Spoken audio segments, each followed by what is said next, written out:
Ang LGU Hagna ubos sa pagpangulo ni Mayor Joseph Ranyola, hugtanon ngaming duyog sa 50th Nutrition Month celebration. Sa Pipan, sama-sama sa nutrisyon, sapat para sa lahat.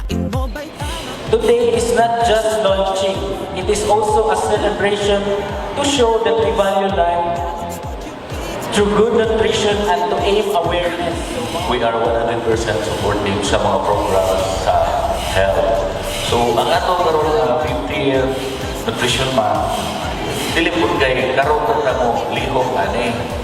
Kada adlaw ato i-disseminate bisan pag lapas na rin July, kay mo maka-importante nga ang tanan nga involved ani nga katawhan sa pagsusunod nga mag-involve dugod sa programa.